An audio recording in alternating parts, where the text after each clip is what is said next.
Every time a driver pulls up to a gas station, they are faced with a choice between three buttons, 87, 89, and 93. For decades, the financial difference between the lowest number and the highest number was a fixed, reliable baseline. The price spread between regular and premium gasoline was a predictable 20 cents per gallon. It was a minor upcharge easily calculated and easily absorbed by the household budget. But that predictability is gone. Today, that price gap has expanded significantly. It is now common to see a spread of 60, 80, or even a full dollar per gallon separating regular from premium. To understand why this gap has grown so large, and why it matters to the everyday budget, we first have to look at how the fuel is perceived. The word premium carries a heavy psychological weight. It implies a superior product. Because of how the fuel is positioned, there is a persistent belief among drivers that premium gasoline is inherently cleaner, that it possesses more power, or that it is universally better for an engine. It is treated by the public as a luxury upgrade, leading many consumers to believe they are purchasing extra mechanical care for their vehicle. But the petroleum market does not price gasoline based on marketing terminology. It prices it based on chemistry. The United States Energy Information Administration defines the difference between those three buttons not by quality, but by a single metric. Octane. Octane is not a measurement of energy content. It does not mean the fuel holds more power. Octane is simply a measure of a fuel's stability.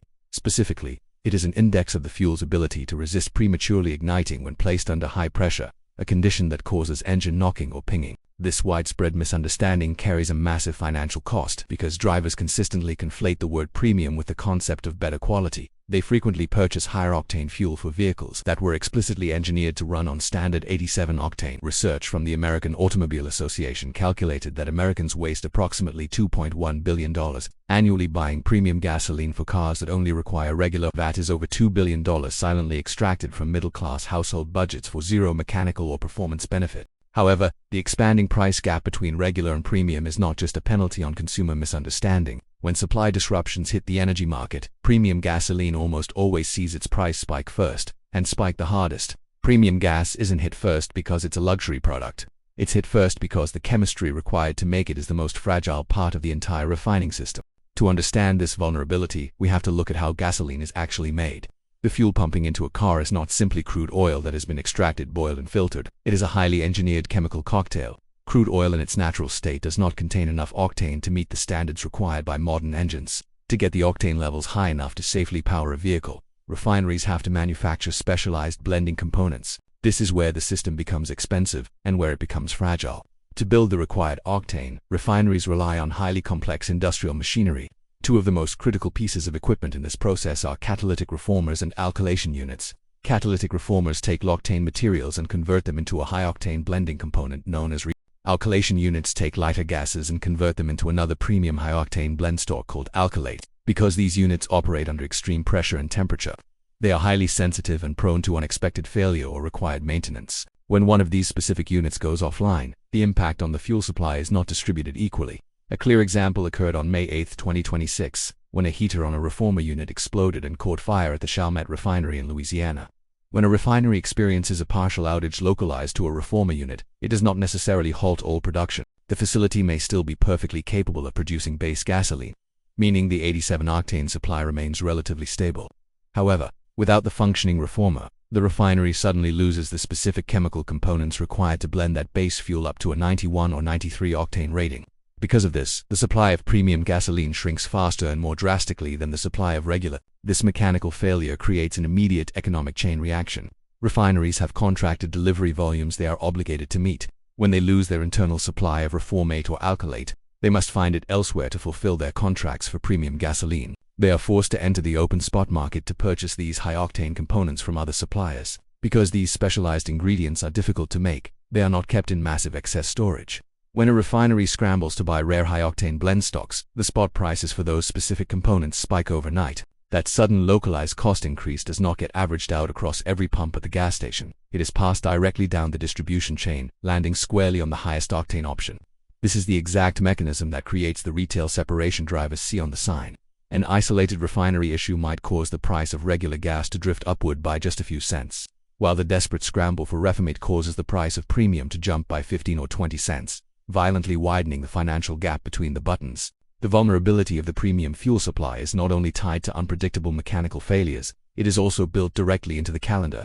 Every year, between the months of March and May, the United States fuel market undergoes a massive mandated transition. Refineries are required by the Environmental Protection Agency to switch their production from winter blend gasoline to summer blend gasoline to summer blend gasoline. This seasonal shift fundamentally alters how high-octane fuel is manufactured, ultimately dictating the price drivers pay at the pump. During the colder winter months, the formula for producing gasoline is much more forgiving to meet the necessary octane requirements. Refineries heavily utilize butane as a primary blending ingredient. Butane is a highly effective tool for fuel producers because it possesses a naturally high octane rating, but more importantly, it is extremely cheap and widely plentiful. As long as refineries can blend this inexpensive gas into their fuel supply, the overall cost of producing premium gasoline remains relatively contained. But this cost-effective chemistry has a strict seasonal limit. Butane is a highly volatile gas, meaning it evaporates very easily. While this evaporation is manageable in freezing temperatures, the chemical behaves entirely differently in the heat. In warmer weather, butane vaporizes rapidly from fuel tanks, directly contributing to heavy smog. To control this environmental hazard, the Environmental Protection Agency enforces strict reed vapor pressure limits on summer blend fuels. These regulations effectively restrict the use of butane during the summer months, completely removing the cheapest source of octane from the market. The economic consequence of this environmental mandate is a structural squeeze on the entire refining system. Without access to cheap, plentiful butane, fuel producers lose their financial buffer. They become entirely dependent on their expensive, highly complex catalytic reformers and alkylation units to hit the required 93 octane threshold. Every gallon of premium fuel produced in the summer must rely on the most fragile and costly machinery in the plant, because the baseline cost of manufacturing octane rises so sharply during these warmer months. The financial spread between regular and premium gasoline almost always widens as the market heads into summer, cementing a heavier financial burden for anyone relying on high-test fuel. For years, the financial burden of premium gasoline was largely isolated to a specific demographic. It was a cost absorbed by owners of high-end luxury vehicles and specialized sports cars. If you drove an ordinary family vehicle, you were safely insulated from the extreme price volatility of the high-octane market. But over the last decade, that insulation has been quietly stripped away. Driven by the need to meet strict government fuel economy standards, automakers were forced to fundamentally change how they engineered their vehicles. They began a massive downsizing trend, phasing out large traditional engines and replacing them with much smaller, lighter four-cylinder engines. However, consumers still expected the same level of acceleration and capability they were accustomed to. To extract the power of a large engine out of a much smaller block, manufacturers turned to turbochargers. A turbocharger operates by forcing highly compressed air into the engine's cylinders. While this successfully generates the required power from a smaller, more fuel-efficient footprint, that intense internal pressure creates a distinct mechanical vulnerability. It produces the exact environment where premature ignition, or engine knocking, is most likely to occur. To safely operate under this extreme pressure, the engine needs a fuel capable of resisting it. It requires the chemical stability of high-octane fuel to prevent catastrophic internal engine damage. Because of this engineering choice, the specific fuel requirement that used to be reserved for high-performance driving became a mandatory necessity for the daily commute. The economic result is a massive expansion of financial exposure. Millions of middle-class families purchasing standard, everyday crossover SUVs from mainstream brands like Mazda, Honda, or Volkswagen are driving off the lot only to discover a hidden cost.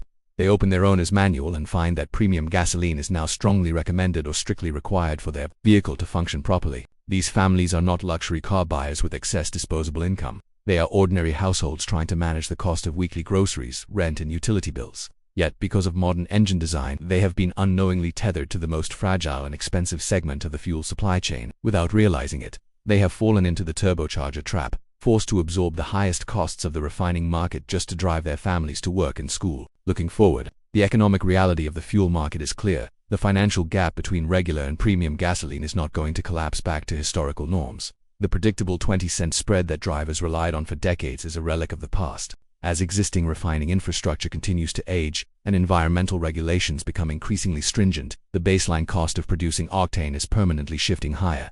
The complex machinery required to manufacture these specialized blend stocks demands massive capital to maintain, and the industry is not building a surplus of cheap high-octane capacity. The structural cost of octane is only going up. Because the system operates so close to the margin, the supply sensitivity for premium fuel is extreme.